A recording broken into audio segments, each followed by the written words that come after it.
Hello, everyone, and welcome to the Into the Paranormal podcast. I'm your host, Kevin Leonard, and with me, as always, my paranormal partner in crime. Merry Christmas and Happy New Year, Corey Bean. I know, isn't that crazy how this year has just flown by? We just got into this year and it's already over.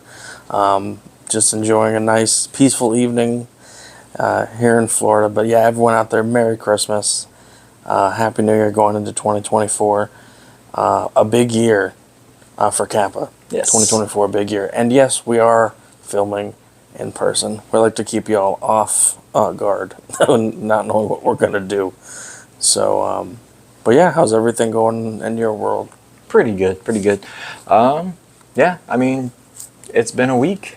We are recording this episode directly after recording the last episode. So by the time you see this, it will be a week after that. I know I said before going into this I wasn't going to do dates, but we're going to keep it at that. Yeah. You'll see this episode at some point. Yeah, no, this will be up Christmas week. What day? Don't know. But whatever day it is, happy that day. So yeah, it's been a week. It's been, good. We've had investigations, events. Oh gosh, yeah. Keeping busy. I would as say always. This year, especially this back half of the year with investigations and libraries and different events that we've been able to do this year, it's been fantastic. It's really been a good year for Kappa. And I think 2024 is looking up to be even busier, even in early 2025. I mean, we just have so much planned. It's really incredible.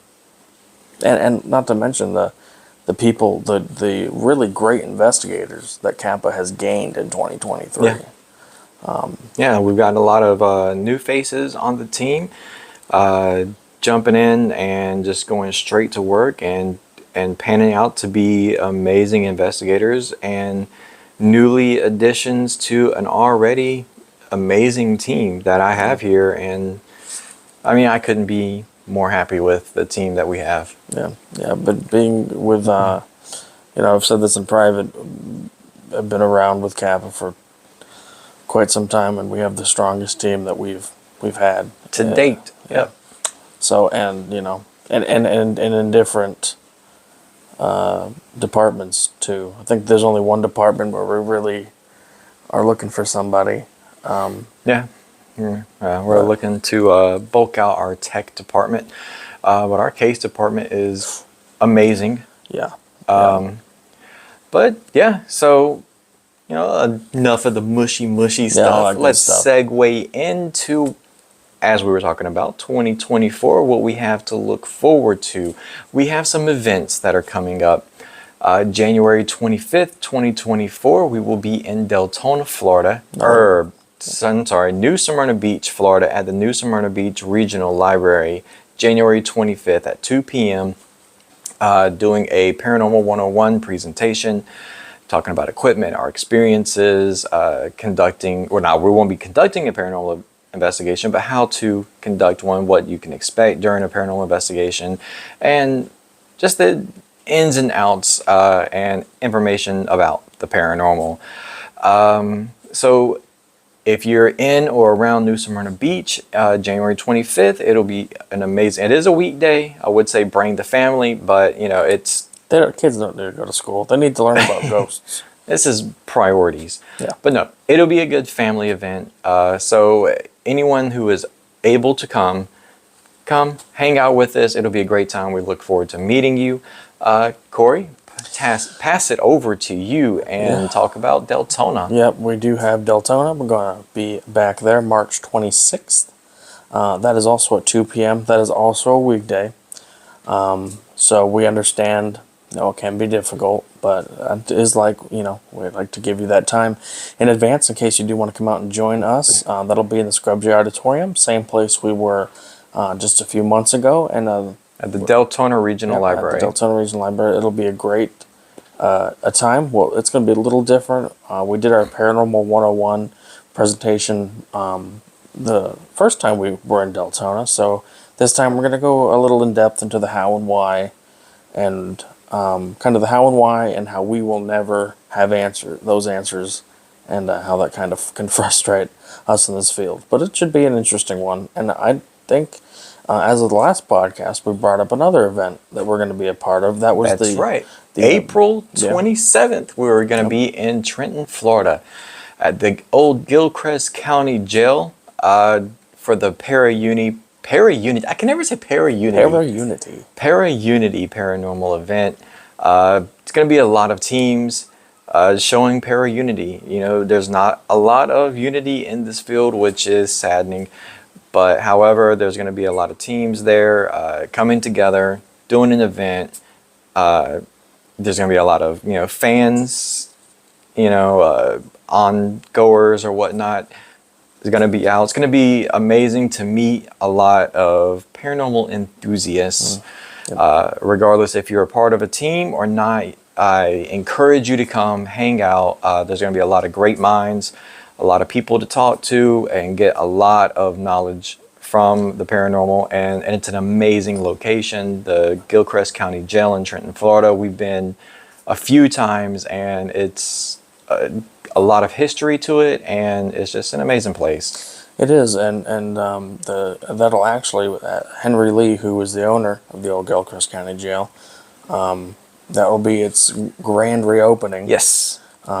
Which, I love, take the paranormal out of it completely. I love anybody that is willing to work hard to conserve history. And he's done such an amazing job.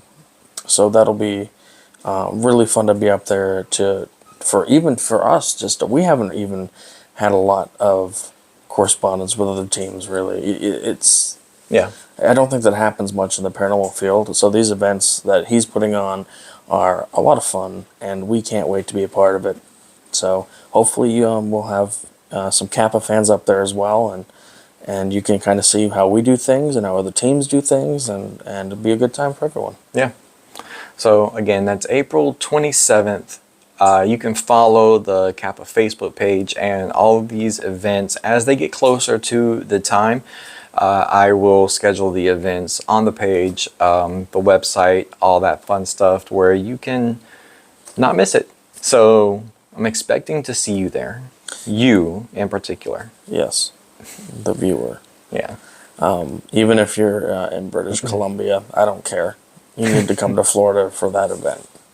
So, but yeah, absolutely. And I think we can segue right into, we have another Bigfoot video coming out. This time out of Michigan.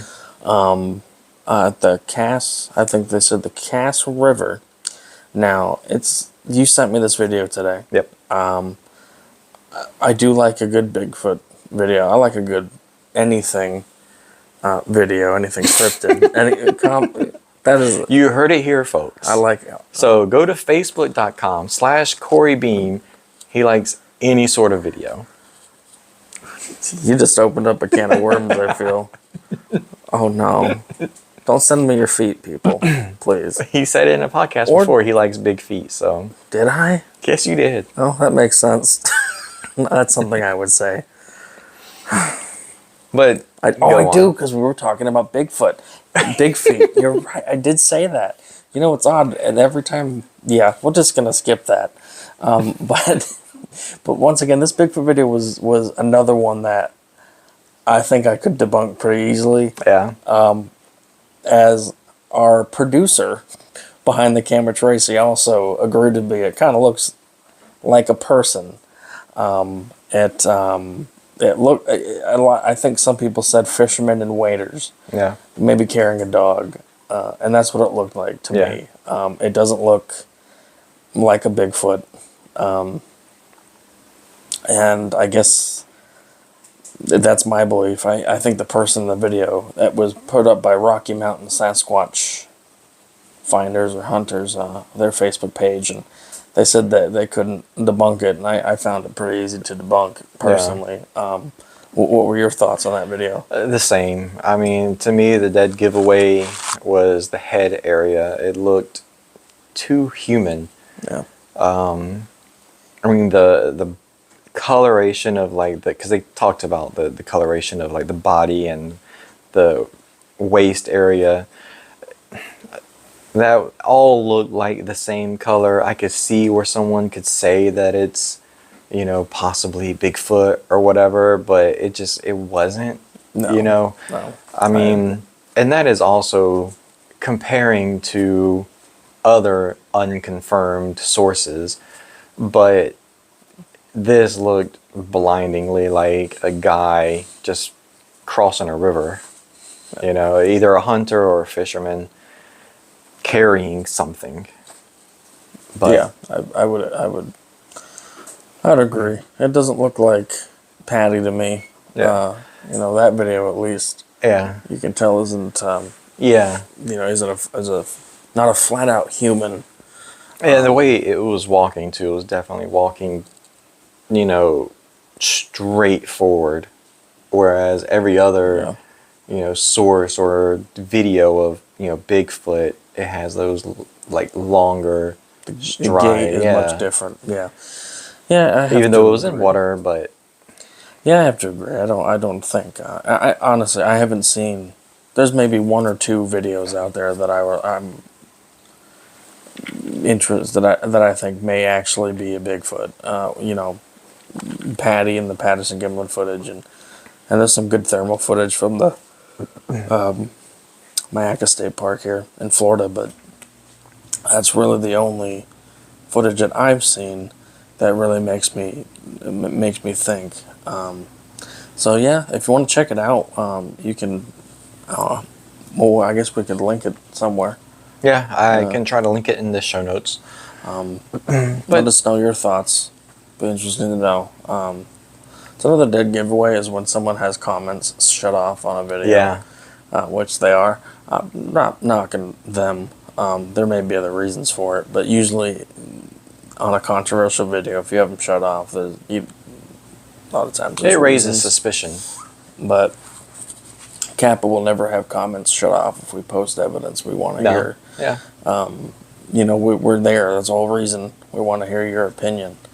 And before we get into our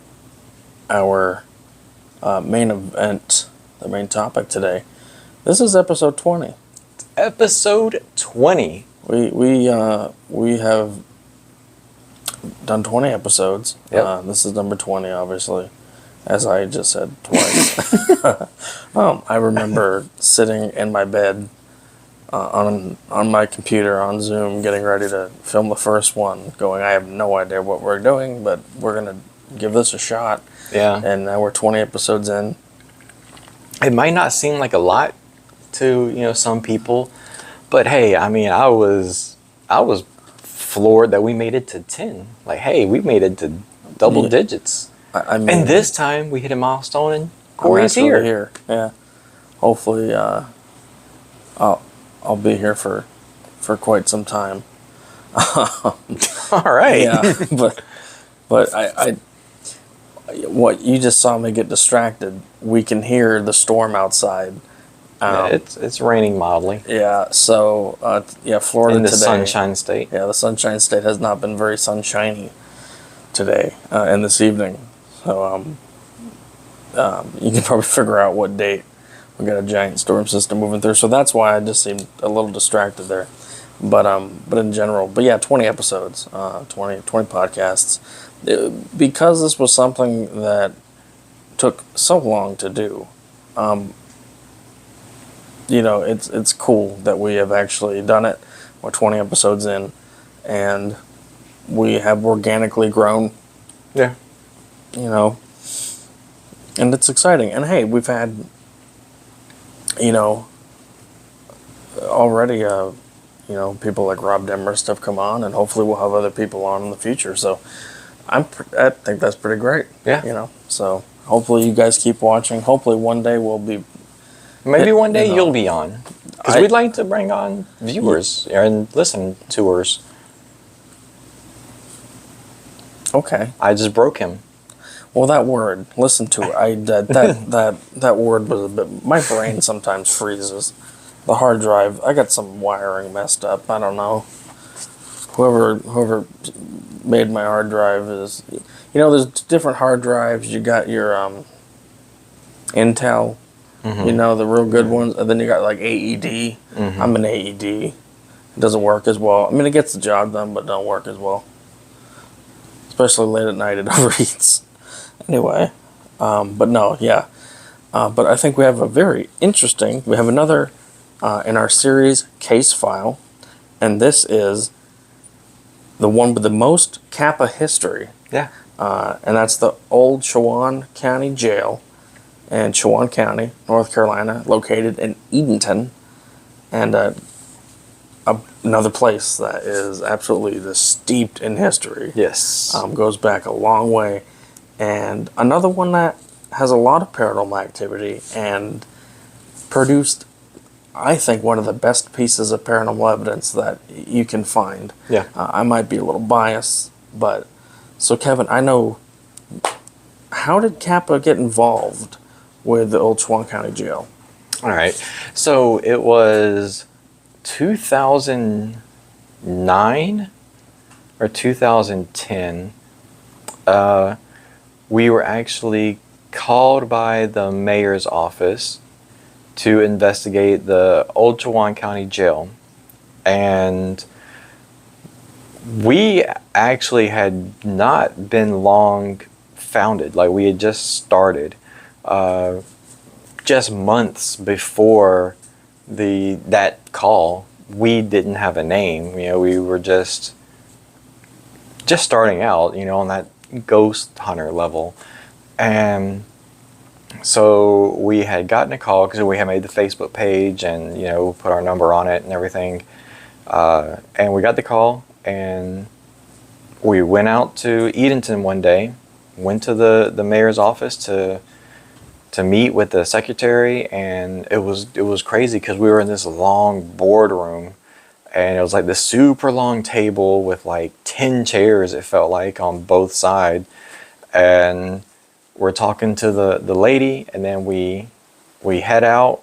We follow her over to the jail and the jailer's house, and she walks us through, gives us the keys, and we were there until the sun came up the next morning.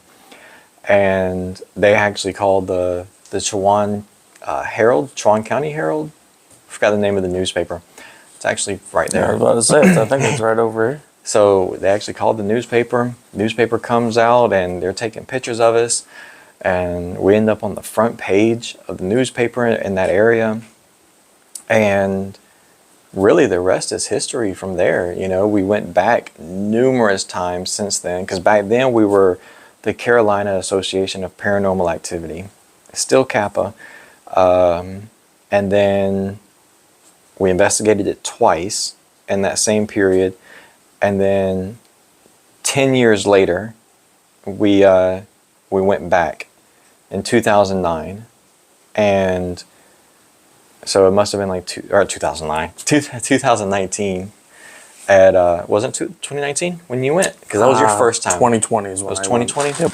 So it must have been 2010 when we first went. And then 2020, because it was our 10-year anniversary of investigating that location. Because it was our first investigation with a name for the team.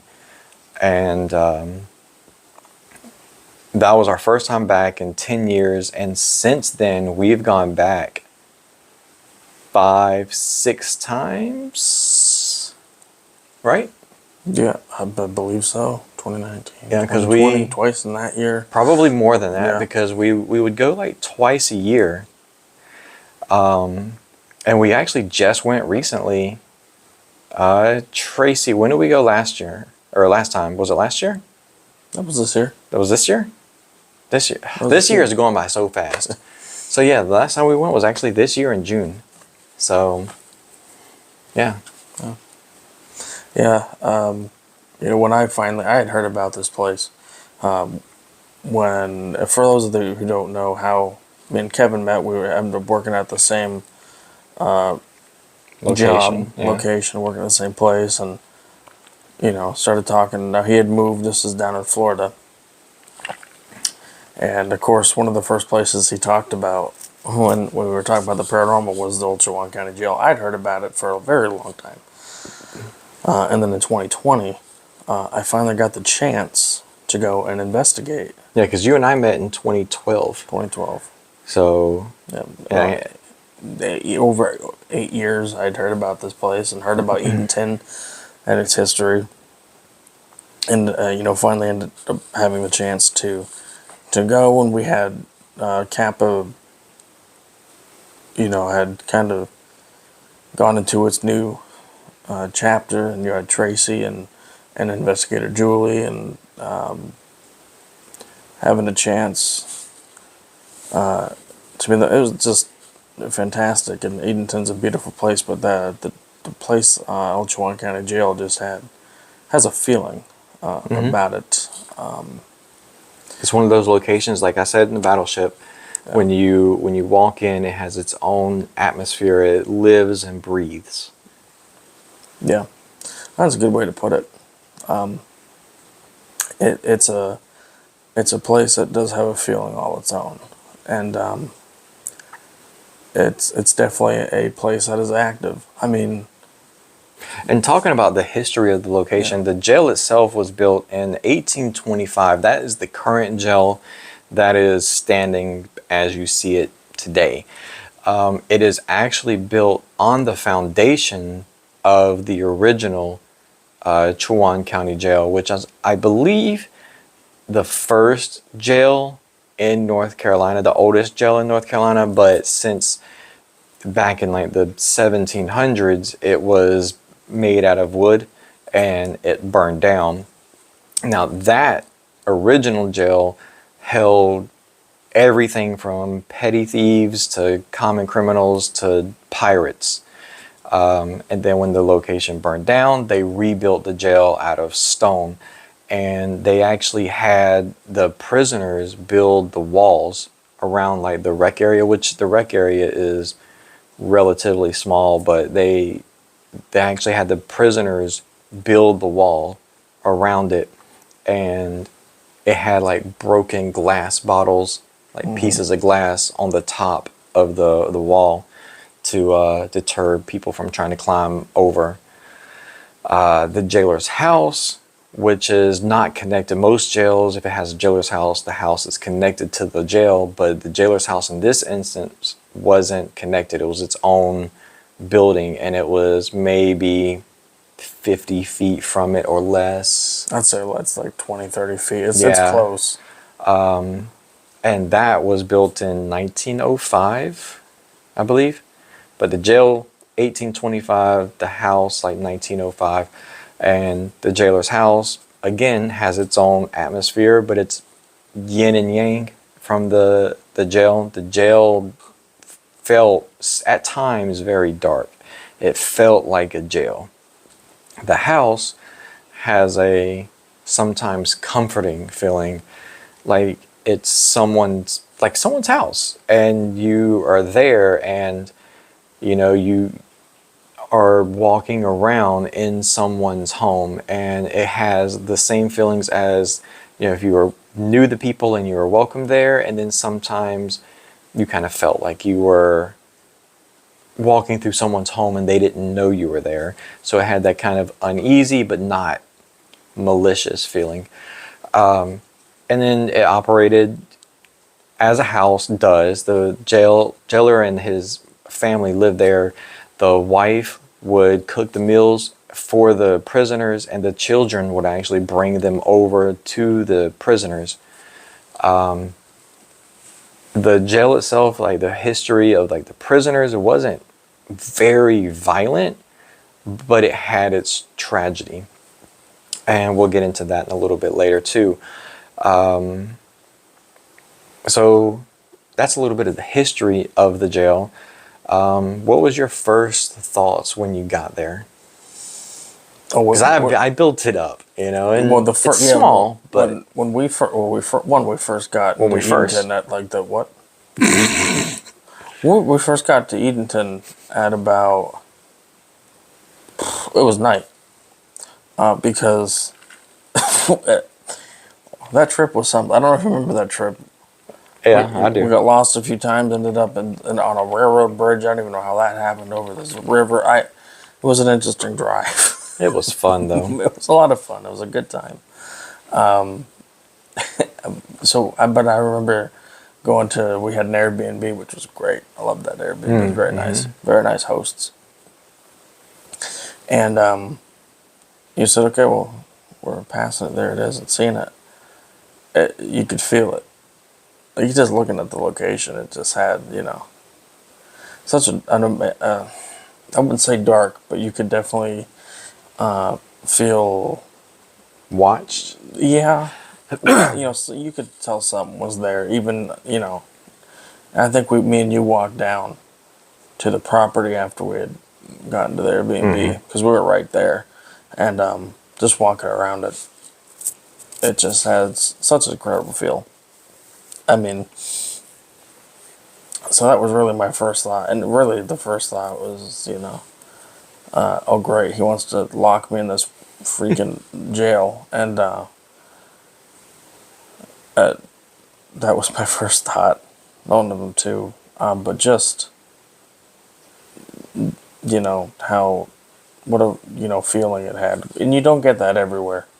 I'd say most places you don't. We've done a lot of jails. Yeah. And this jail had more of a feeling than any that I've been to.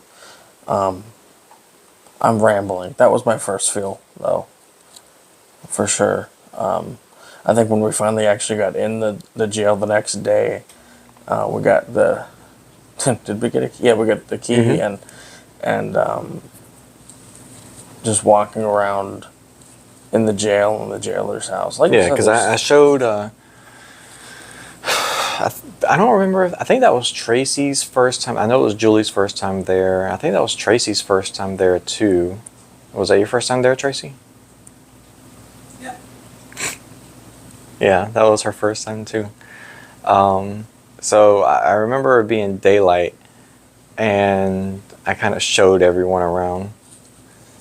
I remember going into because the jail itself has the bottom and the top section, and the top section doesn't have as much of a feeling. You go into that bottom section, and it just doesn't feel great. Yeah. Feels very oppressive. Yeah, the top floor of the jail is where the women and children were kept. The bottom is where the men were. And that is probably why it felt more oppressive. Where the jailer's house, you did just, feel like you were in someone's home. Yeah. There was very different feels to them. And, I mean, I had some decent things that happened, activity-wise. And I know you can tell me some of the activity that happened prior to us, in the previous CAPA investigations. Yeah. So it was an entirely different team the first time we investigated, obviously. We had, and it was strange because the jailer's house at the time is where we got a lot of our more violent EVPs. We got an EVP where it said, "I'm gonna hang you." We got an EVP that said, "F you."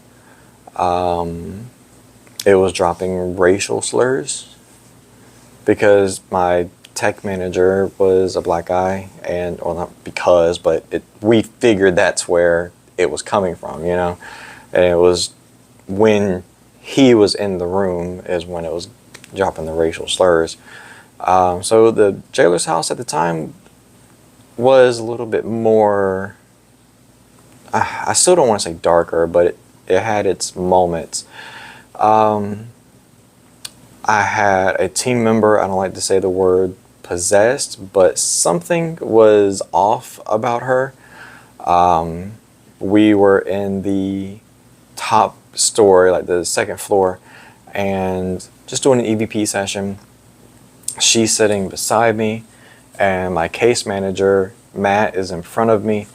We're just doing an EVP session, talking, asking questions, and Lisa is sitting beside me, and we're sitting on the floor, and when you go up, obviously there's a staircase and it's like rails, and Matt's against the rails, we're against the wall up under the window, and she just starts rocking back and forth, and just starts rocking harder. So acting weird, I call a break. We go down. We take a couple minutes. We're checking our batteries, grabbing something to drink. She's sitting on about maybe this far from each other. She's sitting on a cooler, and she's like, "Are you ready to go back? Let's go to the jail. I want to go to the jail." And we're like, "Okay, we'll just swap teams," because we were in the house and I had another team in the jail. So I was like, "Hey, let's swap, and us three, we're gonna go to the jail. You guys hang out in the house for a little bit." And we're like, "All right."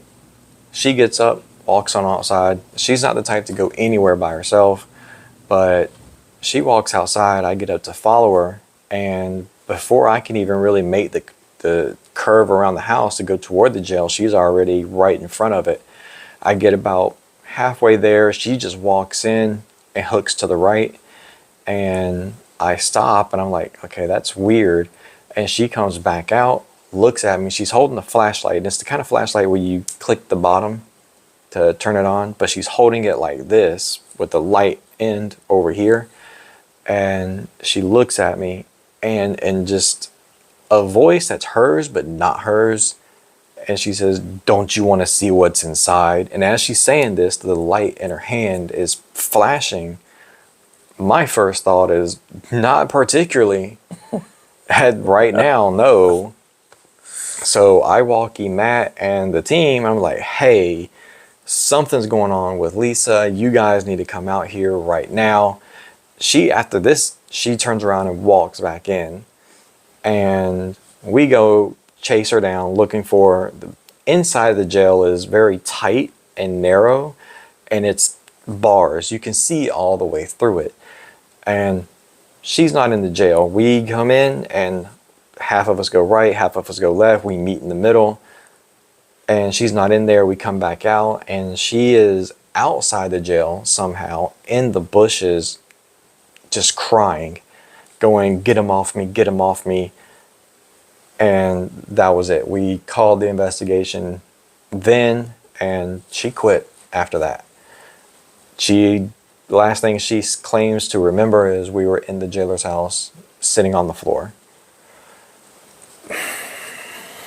I mean, it was strange, but I mean, again, I don't like to use the word possessed, but that was the closest thing that I think I've ever seen to possession. Yeah. And possessed by what? I don't know. Because I don't know what other word.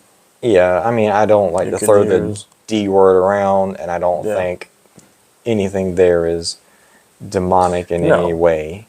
But I think if you got to think there's spirits there that are not in general nice people, and if they can manipulate, she's being manipulated. Maybe we could say that, not possessed, manipulated. Maybe it's a good term for it. I think because I also don't like the possessed terminology, but either way. I know these are the experiences that I had heard about going in. And I think at a later investigation, you had the co-founder of Kappa from back in the Carolina days, Jonathan, had quite the experience as well there. Yeah, so we're in the jail, and we don't like to provoke. However, Jonathan is the provoker of the team. So we're in the jail, and not much is happening. It's only Jonathan and I in the jail. And during this investigation, you weren't there. This, I think, was the following year or a couple of months later. The year before? Mm-hmm. So the only people that were there were myself, Jonathan, Tracy, and Julie. And Tracy and Julie were in the house, so entirely different building. Jonathan and I were in the jail.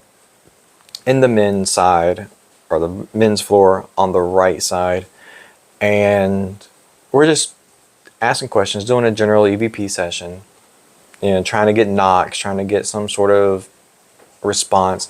Nothing happens, and Jonathan starts, getting a little bit provoky, and he says something along the lines of, "I'm going to go around and take all the mattresses off the beds, and they're all mine now, whatever, whatever." And the cells in the jail are very small, maybe 3 feet wide, 6 feet long, something like that. Yeah. And we're between the beds in the cell. There's maybe that much room, so it might be a 4x6. And I'm standing with my back against like the bars for the beds, and Jonathan is to my left against the wall, like the bars that are in the back. The door to leave is to my right, and then there's like a little holding cell when you come out of that cell, and then you have to turn left to come out, and then turn right to follow the little hall out of the jail, to kind of paint an image. So he's doing this, and I can kind of hear Jonathan's voice shaking a little bit as he's doing that. And he says that, something just grabbed my arm, and I'm like, oh, okay. So we're starting to get activity. He cranks it up, and he's like, "Is that all you got? You're going to have to do more." And at that point, Jonathan just starts like gurgling. And I think he's about to throw up. Like, I thought he got sick, or I didn't know what happened. But he bolts past me and like pushes me against the beds, leaves the cell, and just runs out. And I'm standing in there in the dark like, I follow him. He just barrels into the house where Tracy and Julie were. And he's like dry heaving, eyes are bloodshot. And he said he felt like someone went through him and grabs his throat. And he just couldn't breathe, like something was choking him from the inside. So, I guess it showed him. And Yeah. but then, I was gonna say, like, because then the year after that is when you were there, and we were talking to the guy from the historical center, and he had told us that he had spoke with one of the former jailer's daughter, and actually got a little bit of information, and found out that there was a Marine that went AWOL, and they put him in that same cell. This guy had no prior knowledge to anything that happened, but put the Marine that went AWOL was in that cell, and actually hung himself in that cell. And it was just kind of like, my jaw dropped, and like, I'm like, is that what he was trying to make Jonathan feel? Yeah. Hey, dude, why are you in here disrespecting me? And I'm going to make you feel what I felt. I mean, this place, it's crazy because, my experiences are completely, besides just feeling doom and gloom in that bottom section of the jail. Even I was by myself in the top section of the jail.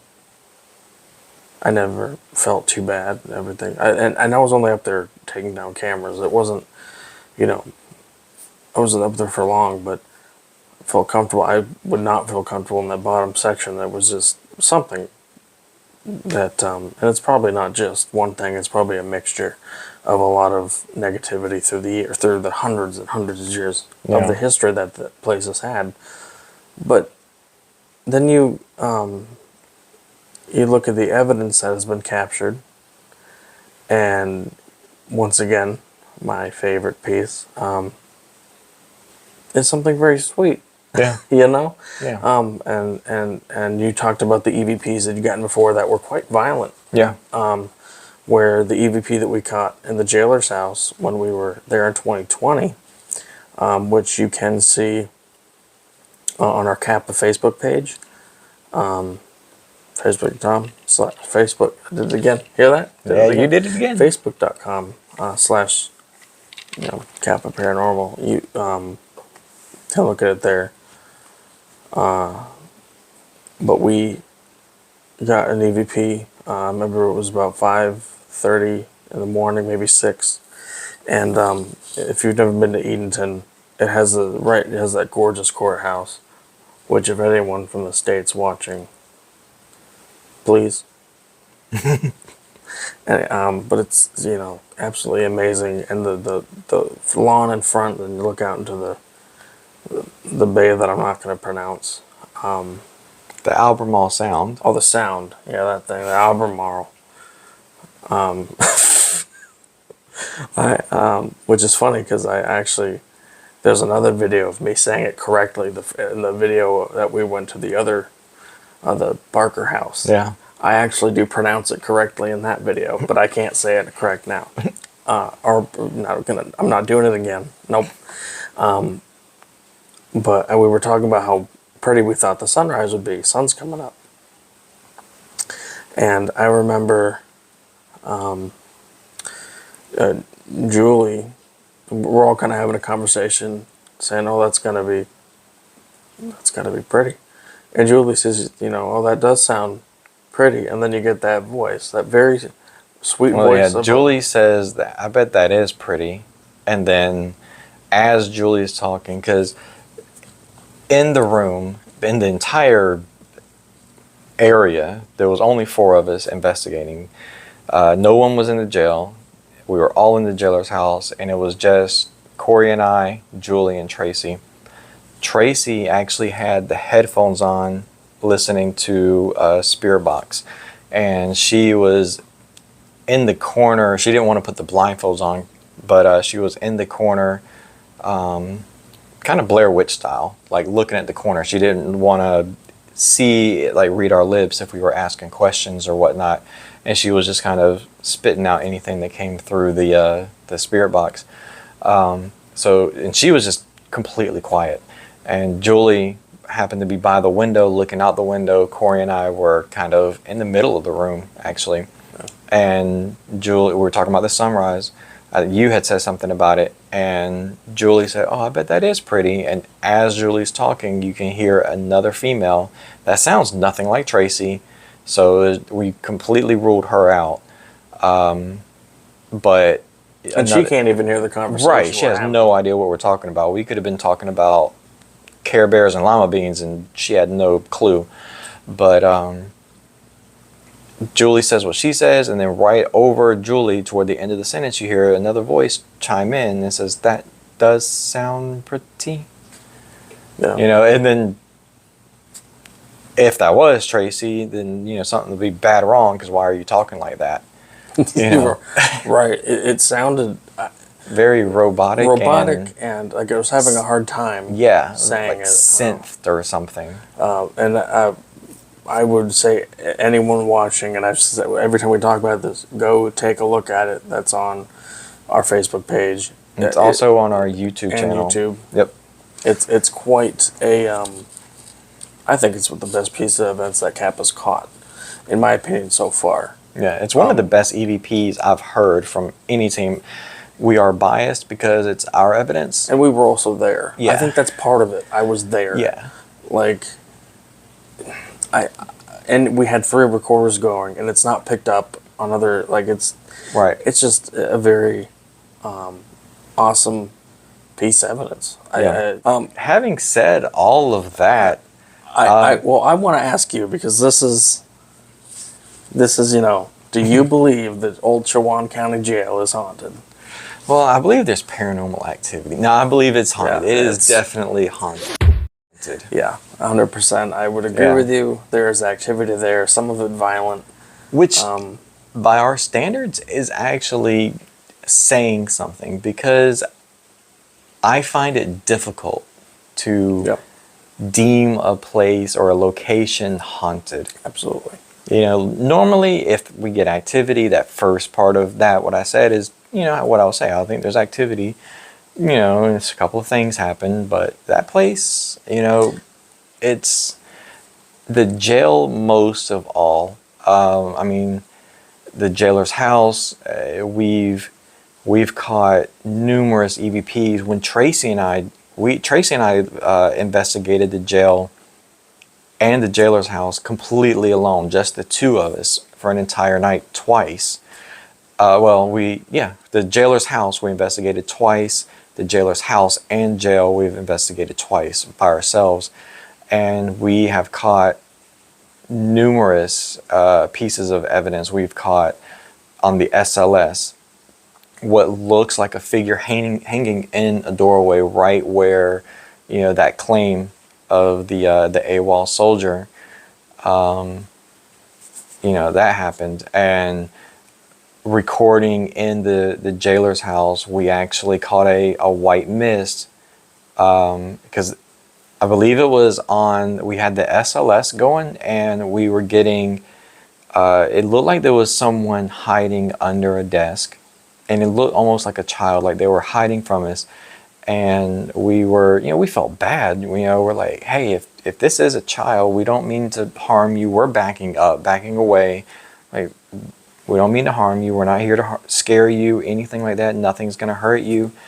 And it disappears, but on the regular camcorder, a white mist floats by, and at the same time we catch an EVP. It sounds like surprise, you know, or something like that. And then as soon as Tracy and I walked back into the jailer's house, we got an EVP. It sounds like a lady or a woman saying they're back, or they can hear us.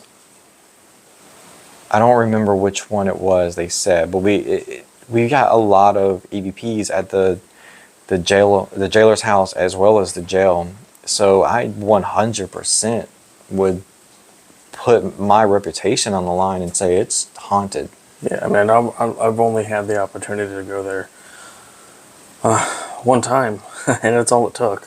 I mean, and I know it must sound weird because we say, oh, it takes a lot for us to say a place is haunted. And the first two in this series, the new Case File series, were like, it's haunted. Yeah. But you have to understand the Battleship North Carolina and the old Chowan County Jail are the top two cases Kappa has had. I think we can say that. Yeah, and the top most haunted locations that I've been to. Yeah, without a doubt. And of course, we haven't been. There's places on our bucket list that Yeah. But I would say absolutely, there's a lot of paranormal activity at the old Chowan County Jail. I know we both would kill to go back anytime, but bureaucracy sucks. The jail, I think, is owned two different entities. It goes into a whole different thing. Bureaucracy, which is sad, but between the state, county, and city, and hopefully we're on good terms with all three bodies of government there. Maybe we might get an opportunity. Yeah. But if we don't, I just hope it's a preserved piece of history because it's an amazing place. Exactly. I just hope they do right by it. And hey, we're in North Carolina almost. We're in North Carolina every year. Sometimes to investigate, sometimes to visit. I'm always down to go by and just put my hand on the wall of the jail and stare at the courthouse. But the courthouse, if anyone's listening. But to your original question, I 100% haunted. Yeah, definitely. Off-camera producer, haunted. Okay. She thinks it's haunted too. Yeah. Well, I think that's about it we have for today's episode. If you would like to reach out to me, you can find me at facebook.com/Corey Beam. You can also reach out. We'd love to talk to you, hear your stories. You can do that in a few ways. We got facebook.com/IntoTheParanormal. You can message us on there, follow, share, like, subscribe, all that good stuff. Do that, of course, to our YouTube channel as well here at Into the Paranormal. And message us your paranormal stories at Into the Peril. Into the Peril. Into the Peril. Into the Peril. Into the Paranormal Pod at gmail.com. Those will be linked in the show notes, whether you're listening Spotify, YouTube. Make sure you're checking us out on Spotify and where you get your podcasts as well. And Kevin, where can they find everything Kappa and everything Kevin? I don't know what I was about to say. We're both screwing. I am all over the place at Kappa Paranormal. Just Google Kappa Paranormal and I'm there all over the place. You can reach out to the team. Me, facebook.com/Kevin Leonard. Yeah, and that is it. As always, I have been Kevin Leonard. That has been Corey Beam. That has been Tracy Watkins. And this has been Into the Paranormal. Merry Christmas, Happy New Year, stay spooky, and have a good one.